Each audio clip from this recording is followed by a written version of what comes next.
Welcome to the Youth Pastors Are Pastors Too podcast, recorded in Central Texas, broadcasting to the world. Join your hosts and their weekly guests for insight, advice, guidance, and ideas to help your ministry flourish and help you take care of yourself. Now, with a combined 35 years of ministry experience, your hosts, Jacob Taylor and Jeremy Helms. What's up, guys? Welcome to episode 13. A different episode this week. There is no hotline. There's no guest. You just got us two. If you're watching on YouTube, you can see our ugly faces. If you don't know the voices, my name is Jacob, and my co-host is Jeremy. Jeremy, what's up? Hey, how are you? How's everybody doing? Hope y'all doing well. And for those of you in Central Texas, I hope you guys got on a piece of dry land, for goodness gracious. Dude, the rain for the last month has been no joke. Yeah, it really has been. Or even today, like, spoiler alert, I guess it's not really a spoiler alert. It is actually Thursday. Typically we record on Wednesdays, but things didn't line up that way yesterday, and it's Thursday evening, and we are recording so we can hopefully have this out by Friday instead of Thursday morning. So, but yeah, today it started out looking like it was going to be a decent day, but I knew there was a rain chance, but I also thought it was at night, not 10 o'clock in the morning till 10 minutes ago. So it probably rained 12 hours straight. Yeah, it rained all day long. And I was in it. All day. My socks and boots got wet. My shirts got wet. Luckily for me, one of the coolest things I got as a wedding gift was a boot dryer. So I can stick my boots on there and they can basically blow dry for tomorrow. So be good to go, huh? Yeah. It's actually a life changer. If you work out in the weather and you always complain about your boots being wet, I highly recommend it. It's on Amazon. So, Jeremy, how's your week been? I know your wife got her cast off and she had a hairy leg. And she did. She got her cast off, and the doctor gave her this glowing review, your bone has healed so well. And we got to see a picture of it, and it's kind of cool. It actually heals like the cuts on the top of her, the bottom of her foot, right? But it heals down, right? And so it doesn't look like it's healing, but it is. And so she was so excited to get such a good report. She's not in that clunky cast anymore. Did you know that if you hit somebody with your cast, it's actually assault with a deadly weapon? How did you find that out? I think a law enforcement officer told me that. Or maybe it was a doctor. Somebody official. I mean, it wasn't just like a Google thing or Wikipedia. It was official. Was this recently? Your wife may have assaulted somebody? No. It was just almost like a disclaimer, hey, I'm putting this cast on. It was the guy who put the cast on. He was like, hey, by the way, if you hit somebody with this, it's like assault with a weapon, man. And supposedly some NFL players have gotten in trouble for using their forearm cast to knock some quarterbacks or some linemen around. I don't know. Anyways, which is funny because last night I watched the Myles Garrett video. You watched Myles 2017 or 2018? It had to be 18, I believe. Maybe 19 even. I think it was 20. Well, he was banned. No, he was banned for the 2019 season. So he was. Yeah, he was suspended the rest of the season. Yeah, and then a little bit into the. Yeah. Did you know? So I don't know why I was.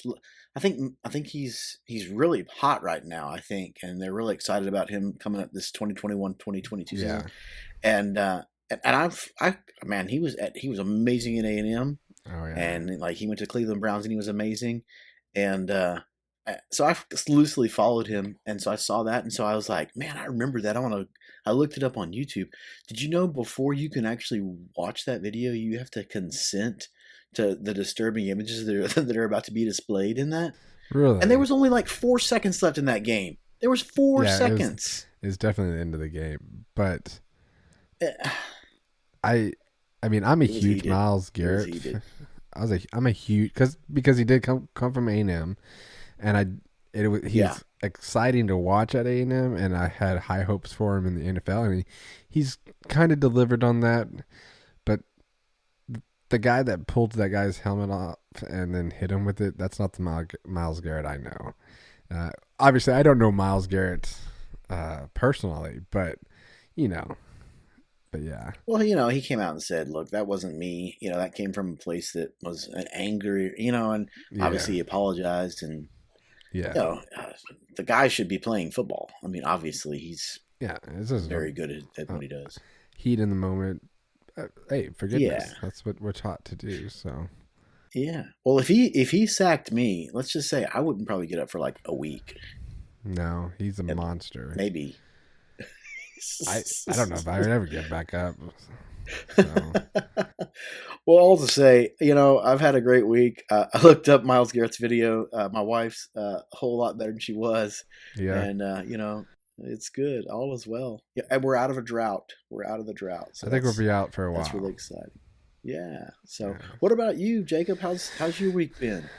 Well, it's been a busy week. I'm preparing for Senior Sunday. This coming up Sunday, uh, I'm preaching uh, for the senior pastor's taking vacation this week, so I'm stepping in and we took over and doing things a little bit different Sunday morning, more youth focused, I guess, if that's the way you say it. So I've been focusing on, I guess, finishing up a sermon. It's written. I had the outlines and all that stuff, but uh, just finishing touches and tightening it up and being prepared because everything's live streamed now, and I don't want people to go back and read the comments and people talking bad about me. And uh, I did go fishing this past Saturday on Lake Somerville. Great success. I actually ate some of that fish for dinner tonight, so it was good. Didn't it rain on Saturday though? I mean, were y'all out in the storm or what? It rained Friday night into Saturday morning, but when we went out, the sun was coming out. Well, it was cloudy until about 11, and then the sun came out, and the sun just destroyed my legs. It destroyed my hands.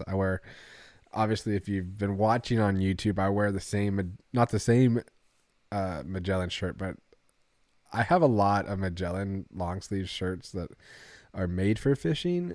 I just wear them every day. Uh, I think I sent you a picture earlier today, and I said, yeah, I have this. Like, I'm not lying when I say this is all I have. But I had one of them on, and it just the hands got burned, my legs got burned. But we got into the hybrids and some. What do we caught a catfish, got some white bass, and some crappie. Yeah, I caught one crappie, one size that I could keep crappie. I'm thinking about next time going when I go back, just fishing for crappie, just to get enough to make a meal out of, because one crappie's not. That's like a one bite type thing. So yeah, so it's been a good week just getting ready for that, and real time consuming, real trying to get ready, make sure everything's right, and you really want to show light to the seniors that are graduating, and especially after if you think about it, the class of 2021, not only did they have the COVID affect their senior year, it also affected their junior year. So their last 2 years of things that they've been looking forward to in their whole school career was kind of put a damper on it by COVID. And so trying to make that whole special, and we're trying to recognize the 2020 class too, because we didn't really have we couldn't do anything in person last year, and so Yeah. So And you got a couple students that graduated 2020, mm-hmm. 2020 coming 2020. back, right? I I was hope for so. a second I was like 2022. No, 2020.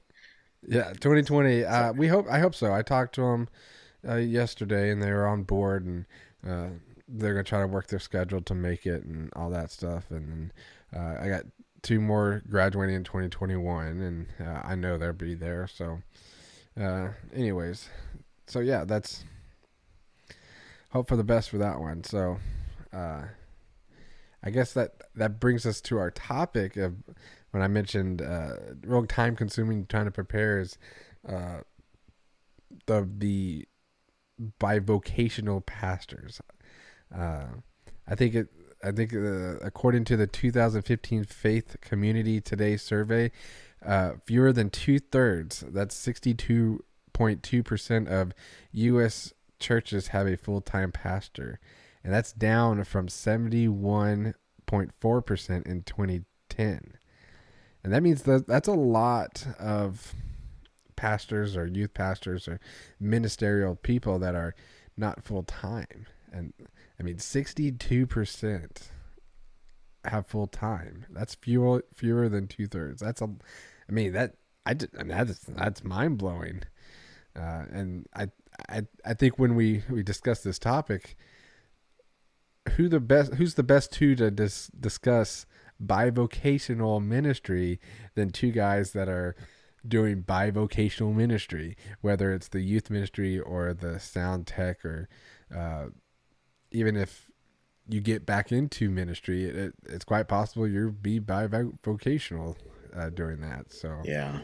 uh, Yeah. yeah. Well, and so today on the Morgan Adair hotline is Jacob Taylor and Jeremy Helms, right? The Morgan Adair hotline. He is not There you go. There bivocational. you go. He's full time. No, no, So, no. And I've been bivocational. I've been full mm-hmm. time, um, several different times, Yeah, and and you the same. You were full time a little bit, but now you're bivocational, and as I think about it, I know, I can name at least four people that are bivocational, at least. There's more, but a guy in Lano that I know. mm-hmm. I think your brother-in-law, right? Yeah, he's bivocational. I don't even know if you can consider him bivocational, other than his is more volunteer. Uh, Mm, I mean, I guess you still could call mm, that bivocational, but he it's, he just does it. He doesn't get paid for it. He just does it. So, and that's a special, yeah, different breed yeah.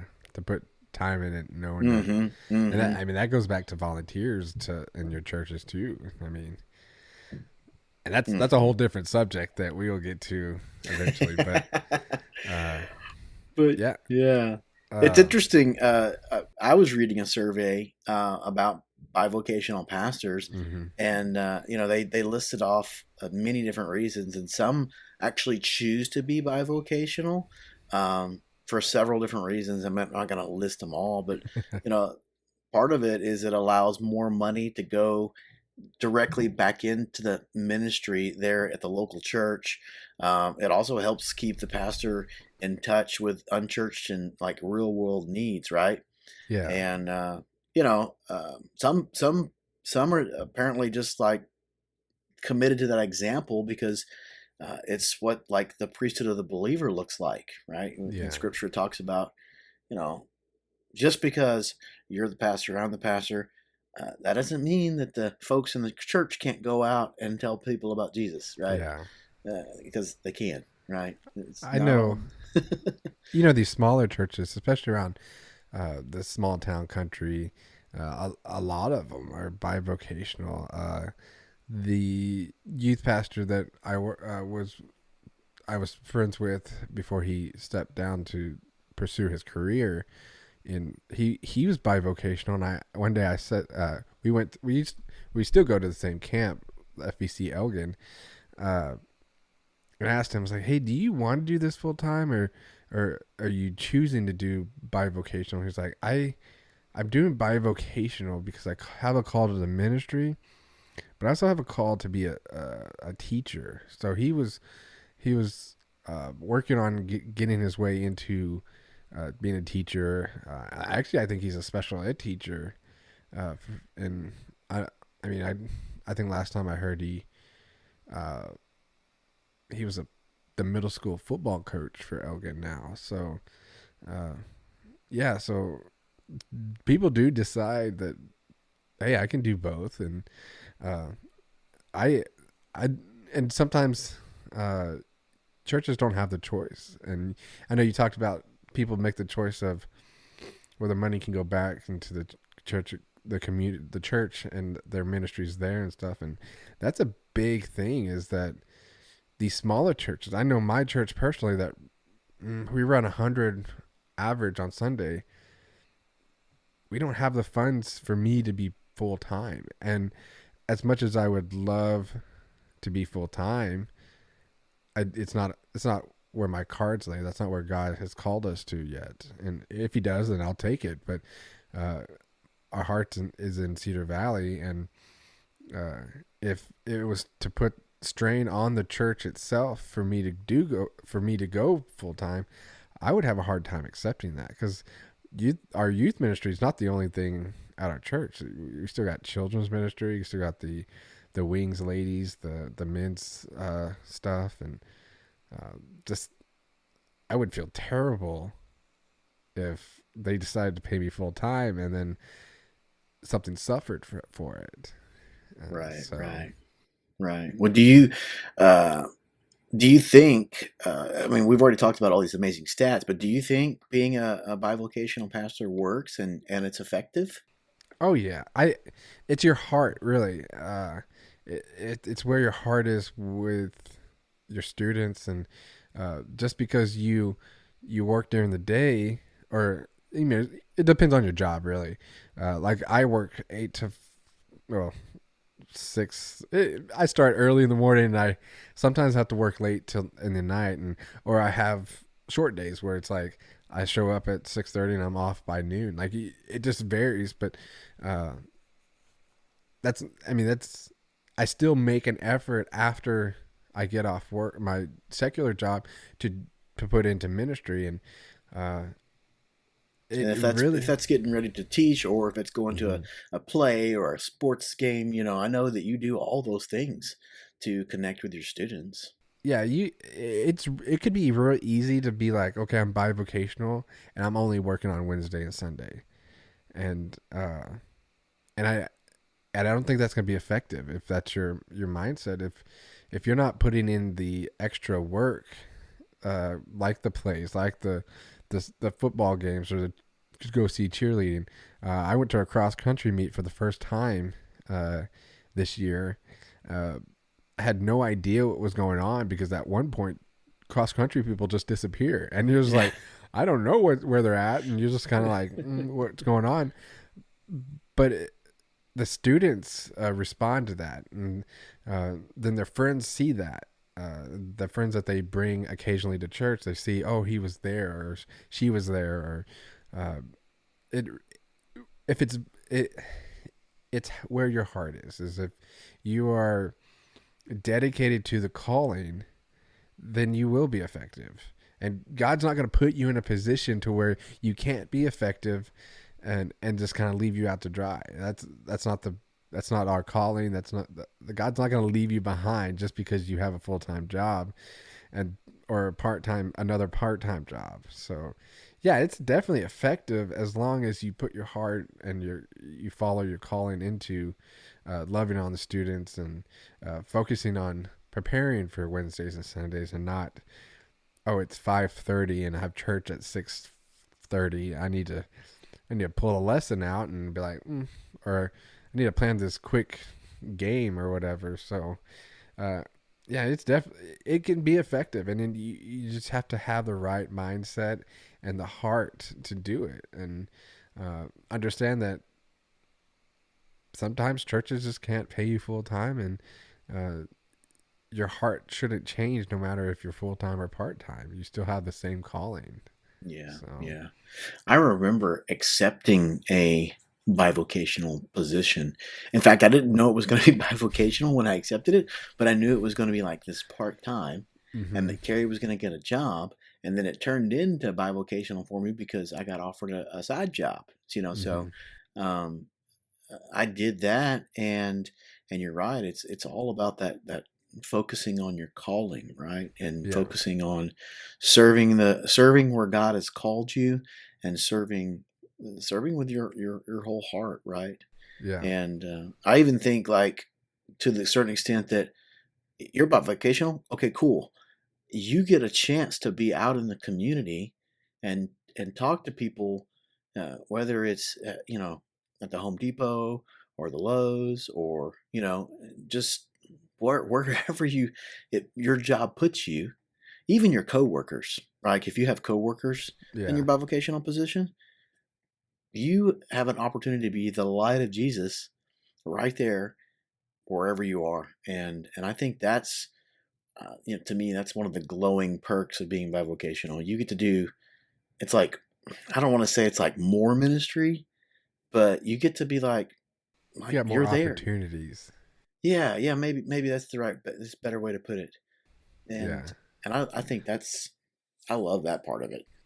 Yeah, I remember when I first, one of the first, so it's kind of hard to like how I got into the position at the church is when I took the position at Cedar Valley, I was actually unemployed.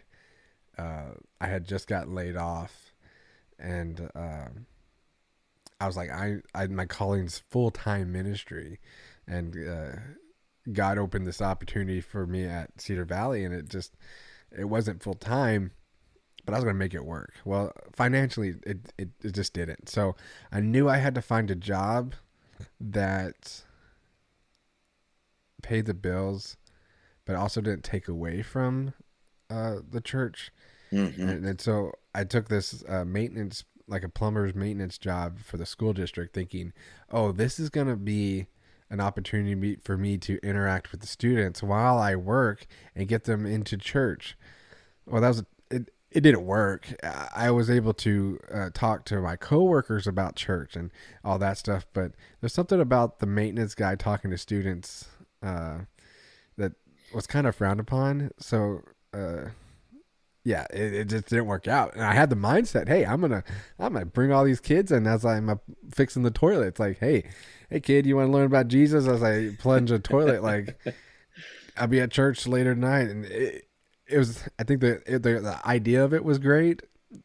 It just didn't work out that way. But I think if you find the right job to where you can balance ministry and the job, to where you can actually intertwine each other, then I think it works perfect. The job I have now, I get the opportunity to tell people where I work and what I do.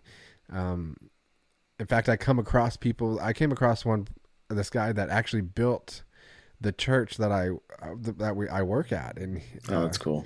he asked me about it, and he was like, I did all the doors. There's a bunch of metal doors that go right through the middle. He's like, yeah, I was that guy, and he was asking about what's the building look like now, and I was able to explain it, and he turned out to be friends with this couple that lived behind him that do go to my church, and they're always asking about, oh, Yeah. Bob and Linda, like, have you talked to him lately? I'm like, no, I haven't, but and that's the opportunity of the position I'm in, is I do get to tell people, hey, I work at Cedar Valley, or you should come out. And some people have come out Hmm. or checked us out online, and Hmm. people that were former members of the church that have either got a little too old to travel to the church, or um, moved on to another church, and they're like, hey, how's Dub Die? Like, they're like, oh, he's Dub Die is still Dub Die, and you get to have those conversations, and that leads to, you may not be telling people about Jesus, but that's still part of your ministry,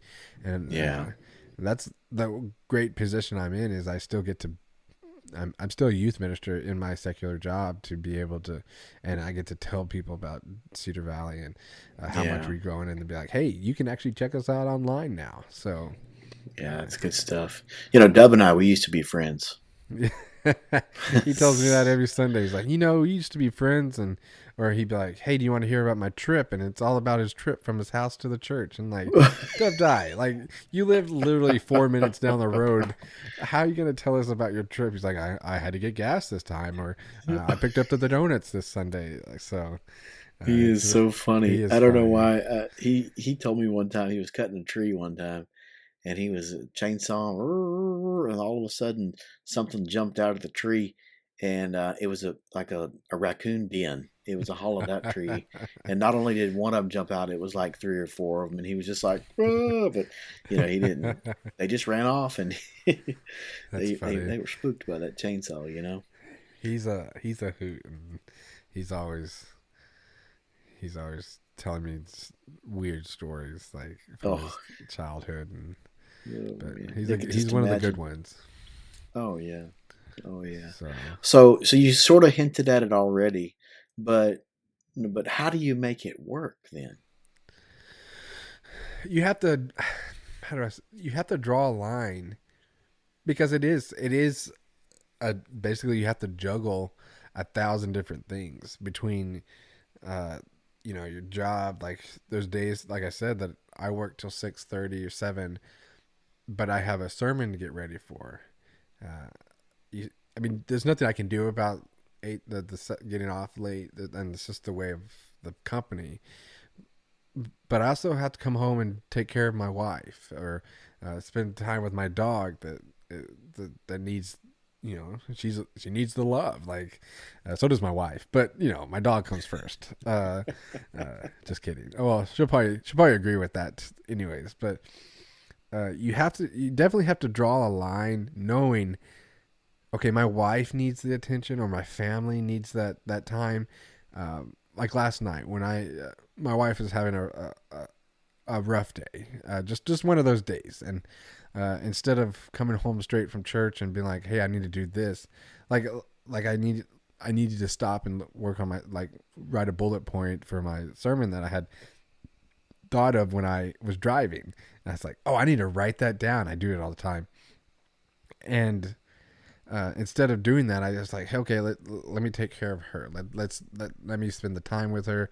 Let me put the dog in the bed with her. Like, you have to draw the line. And then I was up till 2 or 3 o'clock working on the sermon, and I can do that. I can stay up all night long and be okay in the morning. And that's just, I guess I don't know if that comes from the past work I used to do, or uh, uh, the like youth ministry, or the camp life that we used to have to live, or even the welding career I had. I don't know why, but I can stay up till 2, 3 o'clock and be up at 6 o'clock, and I'll be okay. So I was up like that, and or when it comes to like the week of D now, uh, where you don't really have a choice to be able to stop and say, hey, Amanda, uh, I need, yeah, she, and it has to go back to the way your family is part of this ministry too.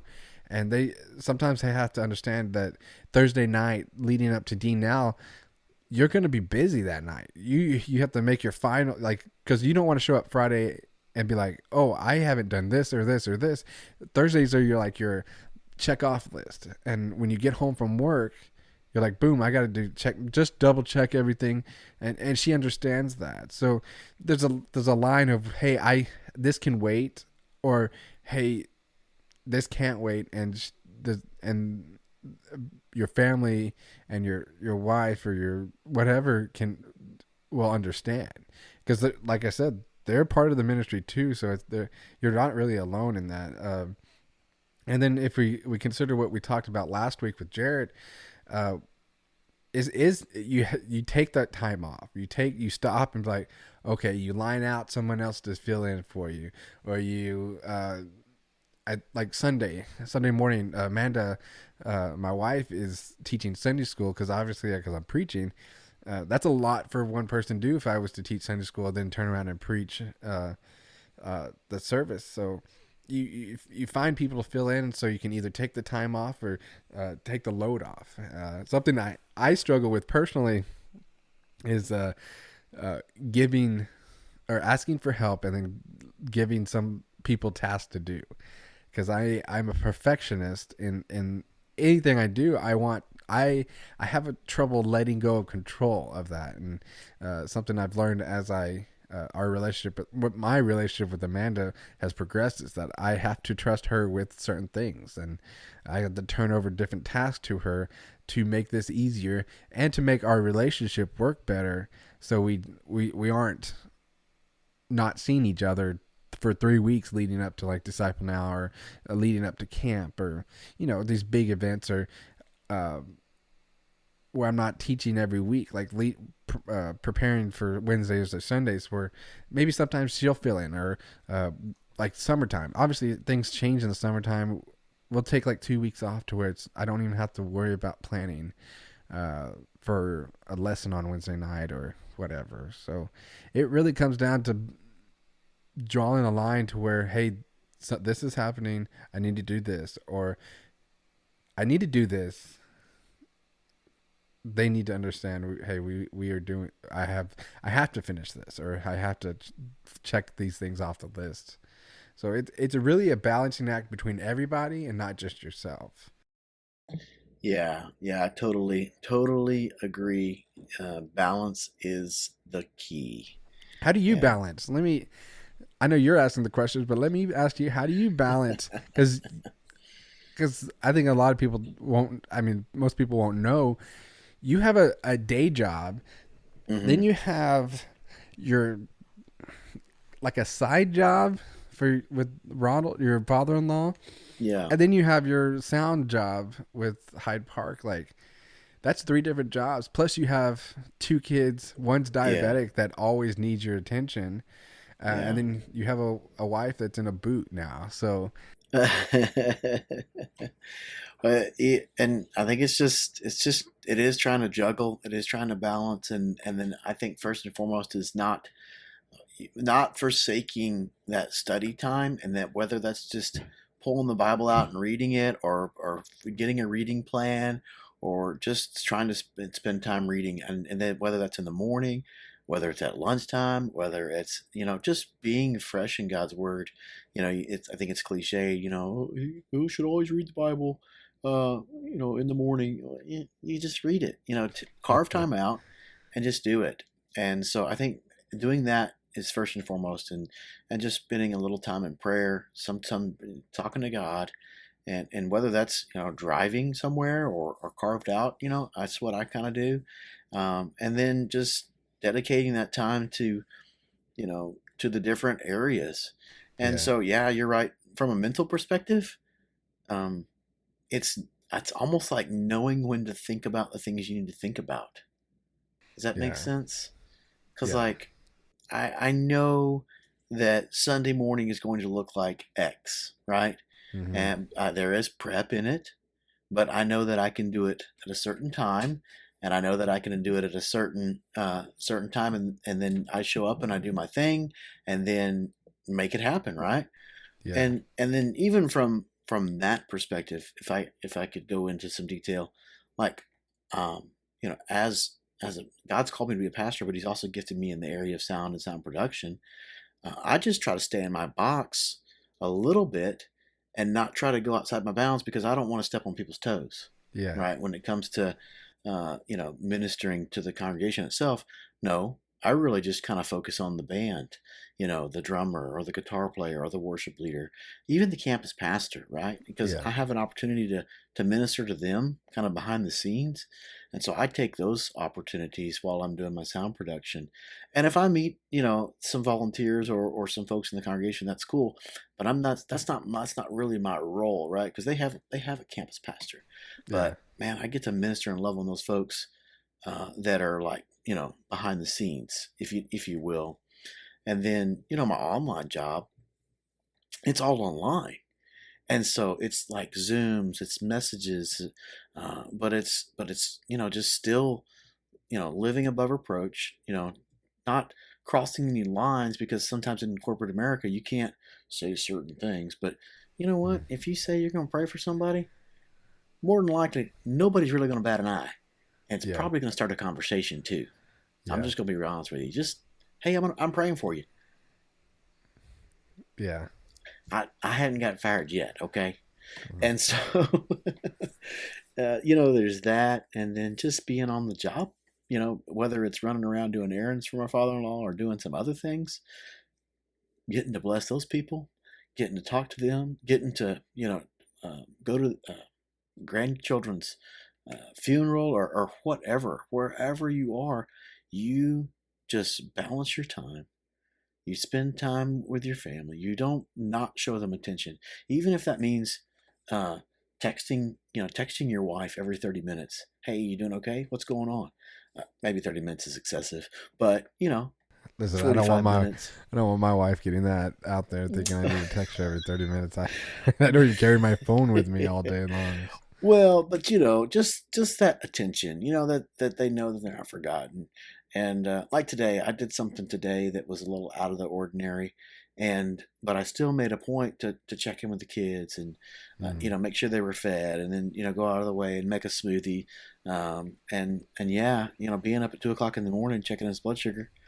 You sometimes I get 4 hours of sleep, and you just keep going. I think Keep going. God gives you the strength, I guess. Although last night I fell asleep in the chair.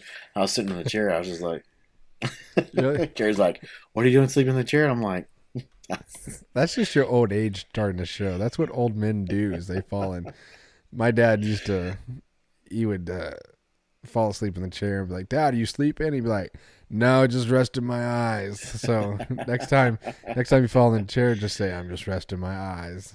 just resting my eyes. In the words of Elmo, love it, love it, love So, it. So I mean, and go ahead. I think we answered two questions at one time.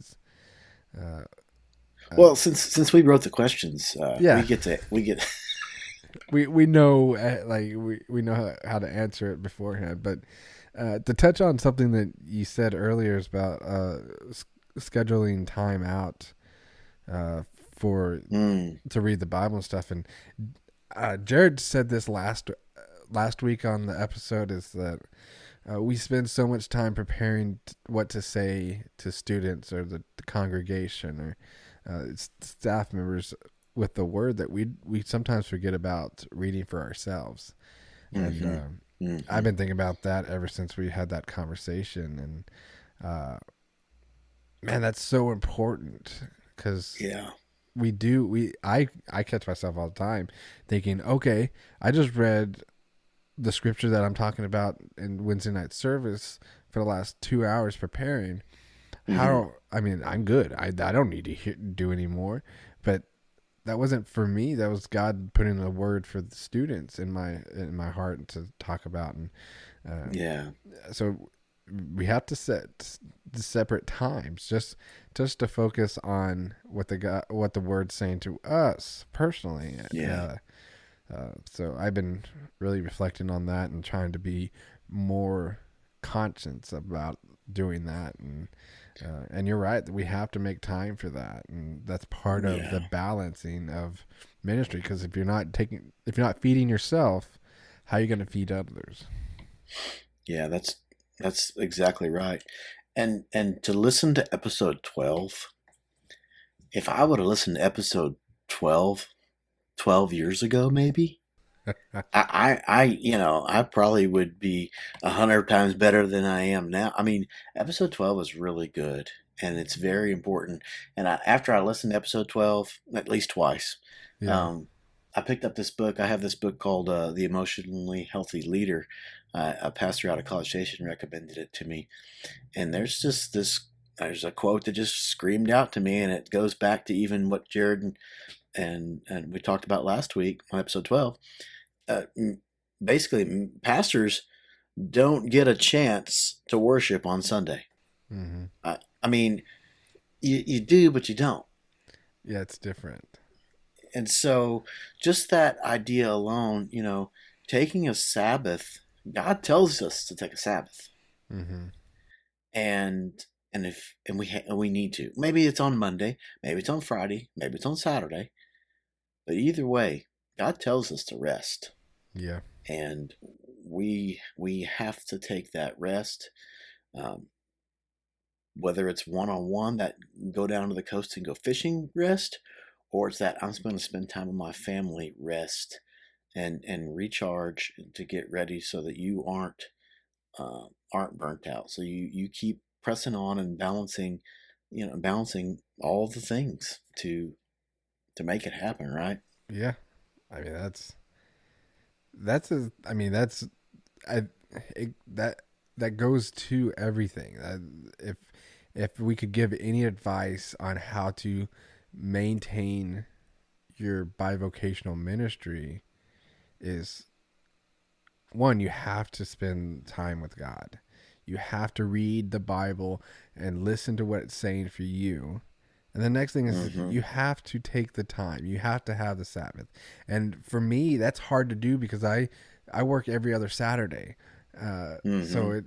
it's hard for me to catch that time, and especially when you have church on Sunday. So you have to be intentional on your Sabbath, because one, God tells you to, and two, if you don't, you're going to end up in a pretty dark place eventually, Yeah. and be burned out. And uh, the only people that suffer with that is you, your family, and your ministry, because not your congregation, one, shouldn't see what you're going through.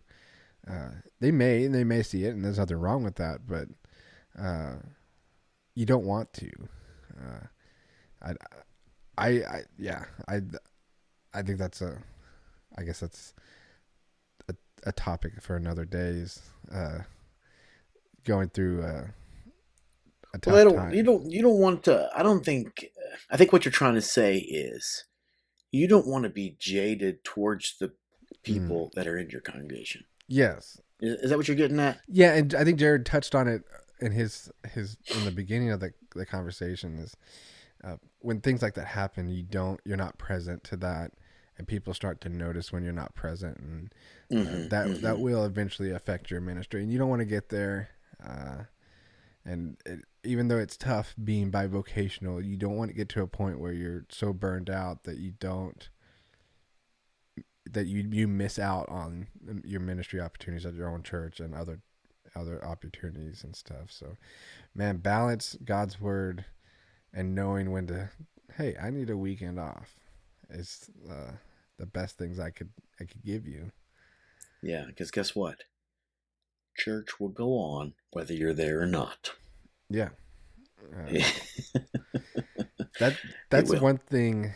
I'm like, no, church ain't going on without me there, but uh, it is, and even the live stream now is happening if I'm there or not, which is You got the people properly trained, and you delegate it, and boom. which is a blessing in a disguise, because I didn't realize how much time I put into learning and piecing together all this stuff just to have live stream that Mm-hmm.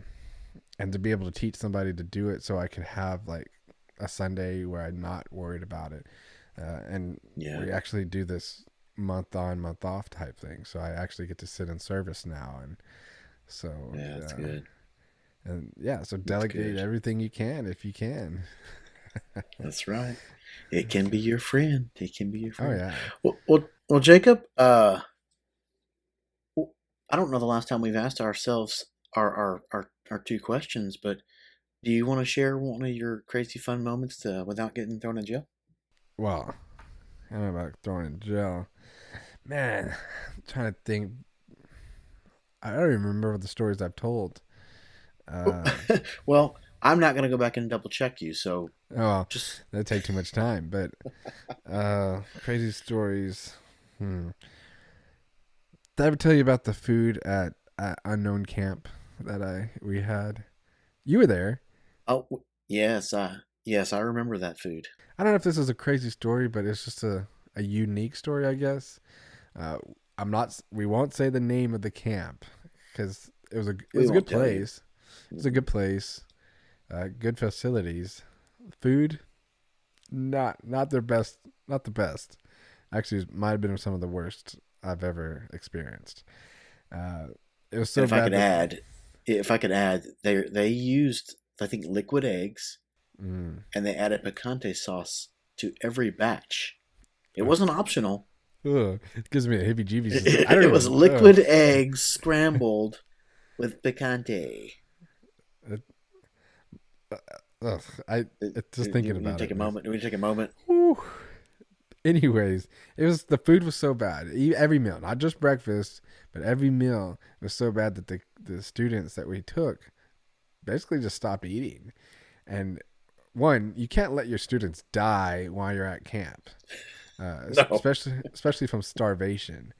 Uh, so we convinced this guy Lance to go out and buy a buttload of hamburgers and bread and all the fixings to go with it, and he sat there and grilled a bunch of hamburgers, enough hamburgers I think we ate the next day for like breakfast, and then had some for lunch. And man, he went to town, and I don't know if I've ever seen kids eat so many hamburgers in one sitting uh, than I did that night. And everybody was so fat and bloated that they were ready to go to bed, which at that time of point in camp, you want them to go to bed. So Yeah. it's not really Yeah. a That was crazy Wednesday night. story. Was it? It was Wednesday night. Okay. So Yeah, I don't know. It's not really a crazy story, but it's a story that popped in my head when you asked, like, because the food was so, and I've been to other places where the food was bad, but not as bad to a point where the kids weren't eating it. yeah. And, Yeah. because you Well, just kind of eat enough to get by, but they weren't even touching it. I don't even. Did they offer peanut butter and jelly? Do you remember? Dude, that's I been feel so like they long. did. I feel like they did, and kids were eating peanut butter and jelly over the food. Yeah, they might have Um, been. That's been what, 8 years ago. oh yeah, almost. Yeah, it was like yeah, it was a long time ago.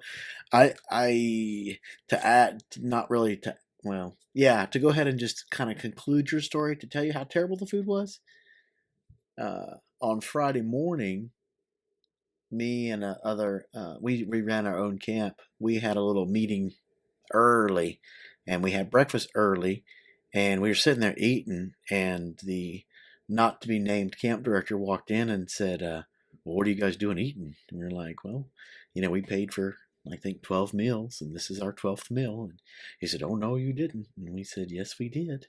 He went back to the back and he said, well, it says you guys didn't pay for a 12th meal, but we, we'll have breakfast for you, but we might not have any eggs. And we were just like, Oh well. score. I don't know if I ever told you that or not. I But, didn't know that. That's funny. Oh, we paid for 12 meals, but I don't know what happened. I know what happened. The person that booked us was kind of like a volunteer.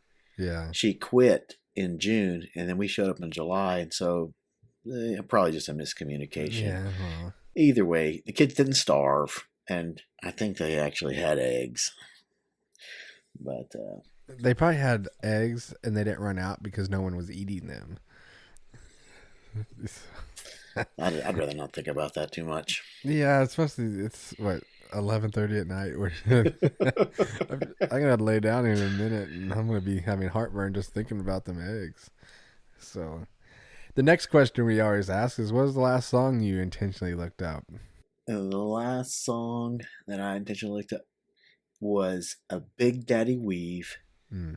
Redeemed, because I'm to the point where I don't remember who sings what and what the latest song is, and the release dates and all that junk, and I sometimes don't even recognize it. I recognize David Crowder's voice, okay, I recognize Right. it. I You have to. recognize Bart Millard from Mercy Me. I recognize Yeah. it, but George Strait, Garth, it's okay. Anyways, I asked Siri, and Siri always helps me. And so it was Big Daddy Weave, and it was Redeemed. I was like, man, there was just so much truth in that. And so I went back and listened to it a few times over and over, just because he's got so many good songs that are filled Yeah. with truth, and for me they're encouragement. I love to listen to Big Daddy Weave. I, You ever seen Big Daddy Weave before? Yeah. So when I was in high school, we did. I don't. You ever heard of World Changers? Yeah. Back then, it was put on by the Texas. I don't know if it was the Texas Baptist Men or the North American Mission. It had to be the North American Mission Board, because it was nationwide, well, southern wide. So we went. I can't remember if it was like Birmingham or it was somewhere after some. We were putting rooftops on, so I don't. It was some after a hurricane or something, and I just know it was Tornado, humid maybe. and maybe it was hot and humid and it rained every day, but we were still putting roofs on. Anyways, they would bring in the people to sing. So like one year when I went, it was Sean McDonald, and most people probably were like, "Who's Sean McDonald?" Well, back in that day, he was big time. I fell in love with Sean McDonald's music from World You Changers, still and then love John McDonald. I, I still put some Sean McDonald on when I'm driving. But the first time I Remember going to Dripping Springs to see him in concert? yeah, I made the whole And youth group go with me, and I was more excited about it than and the rest. he was like from me to like where your TV is. He was so close to us. It Yeah, was like Sean McDonald. and the kids were like, "We don't know who this guy is," and This guy. I was like, "Who cares? You came because I found it, and got to take a picture with him, and he was a nice guy." We But hung out. Yeah, I forgot about that. yeah, he hung out with us after the show.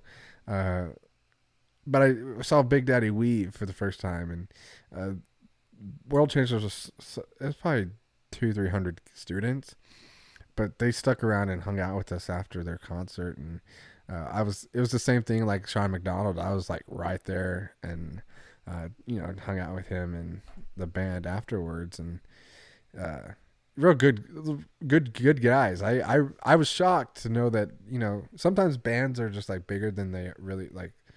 They're superstars and they don't want to hang out with a bunch of students, but they were really cool.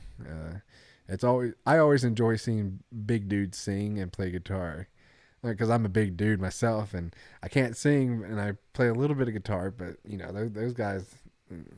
He's not big. He's big, but he's also like super tall. So Yeah. Well, he used to set that guitar up on. I mean, he just like set it up on there, and it's like he set it on his chest, and yeah, I think he's lost. I think he's lost a lot of weight now, though. yeah. I haven't seen him in a while, but yeah, I really enjoyed learning Big Daddy Weave. I never heard of him until then. So they've kind of blown up good since. stuff. So Oh man, yeah. Well, what about you? What did you? Because I got you kind of sidetracked there talking about Big Daddy Weave. But what song did you intentionally look up this week? well, it wasn't a song. It was a whole album, and so it's a bunch of songs. Mm-hmm. Let me adjust so I don't. I was sinking down in my seat, so if you're watching on YouTube, I was getting lower and lower. He's shrinking. I don't need to shrink any more than I already have. Linkin Park. Huge fan of Linkin Park. All their albums.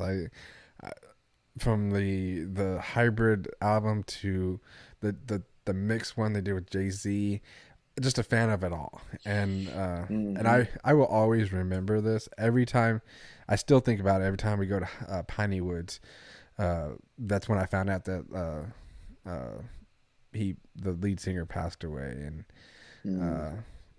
and I was just, it was heartbreaking to know that the circumstances of his passing, and that there's probably not going to be any more Linkin Park after this, and so just a huge fan of him. And so after a couple months after his passing, they went to Amsterdam and did this concert thing called One Last Night, where it was the Linkin Park minus Chester, obviously, but they would have people like from Sum 41 or Maroon 5. What's that guy's name? Whatever his name is. I know his name. Yeah, you know who I'm talking about. They would come in and sing Chester's part of the song, and it was just one last night of all the best Linkin Park songs, and they did Crawling it was at the end of the concert, and it was it was just the fans that were there singing Chester's part, uh, Wow. and it's just a live recording of it. And every once in a while I'll be like, I'm gonna listen to it, because it's super sad because you just know, but it's also like Chester made a huge impact on not just his music, but what he was doing on the outside of his, like in the world. So Mm, yeah, that was the last thing that's cool. it wasn't a song, it was a whole album. And um, I just think about it now, I'm like, I might turn it on just to go to sleep, like when I go to sleep later. So Yeah, uh, yeah. so I haven't fell asleep to music since like high school. My goodness. dude, the biggest thing that adjustment really, that when we when I got married was, I used to fall asleep with the TV on, and I still do. Yeah, Uh, yeah. but I could leave the TV on all night and then wake up, and it would help me wake up in the morning. But Mm, now, because I'm married and we sleep in the same room, uh, I have to put a timer on the TV so yeah. it'll shut off, or it's gonna wake her up in the middle of the night, and she'll have to like get up. Well, used to we didn't have a remote, so if I didn't set a timer, she would have to get out of bed and turn the TV on, turn the TV off, and man, that was not a good situation. So Yeah. waking up to a silent room is hard for me to do. So Hmm. um, Interesting. yeah, so if the TV's on and I have to wake up for say like 5 o'clock for something, uh, it's easier for me to get up with the TV on than it is if it's off. Interesting. Interesting. It's a weird You thing. made me remember. No, I mean, you made me remember in high school, I used to fall asleep to Apollo 13 Every night? every night. Tom Hanks and the gang, Apollo 13, and I think I set a timer on it because I didn't wake up to it. But yeah, there was a streak where I fell asleep to Apollo 13 every night. When I was in high school, every Sunday after church, I would come home and turn NASCAR on Hmm. after lunch, take a nap, like fall asleep in it, and my nap would be and I never did this on purpose, but it would be perfectly in line to see the last like 10 laps of the race. Whoa, So that I sounds could amazing. I could watch the beginning of the race and Yeah, then wake up in time to see who wins. So sounds like bonus to me. yeah, uh, so so Well, yeah, do you have something special to share to yeah kind of I close us out here? yeah. So if you haven't been watching, or if you're a listener and you didn't follow Dale Mason on Facebook, he was our guest a couple of weeks ago. His More than a couple, was it a couple? I don't know. Anyway, it was a good episode. You should check it out. a few. Uh, uh, his town, his Hamlin. He's the youth pastor director at FBC Hamlin, I believe.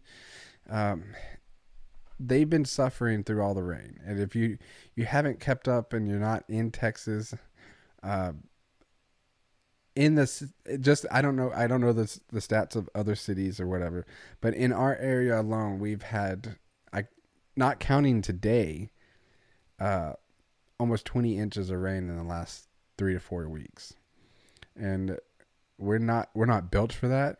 We don't we're used to the dry, uh, but in Hamlin they have been drastically affected by all this rain, and to the point where Red Cross has to come in.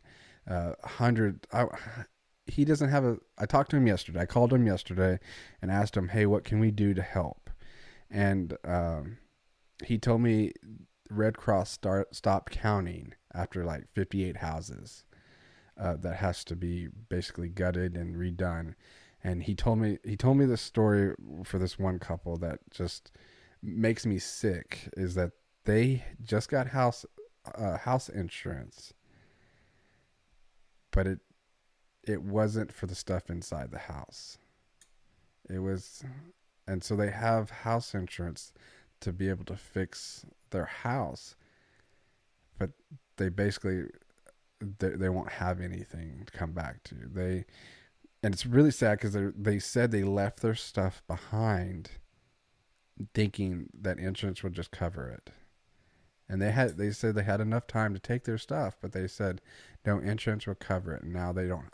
They're because of the insurance they have. It wasn't.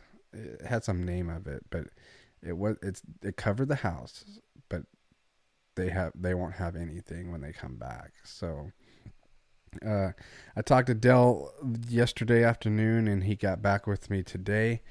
I called him yesterday afternoon, talked to him for a little bit. He was in the middle of tearing a house apart, just kind of get back to.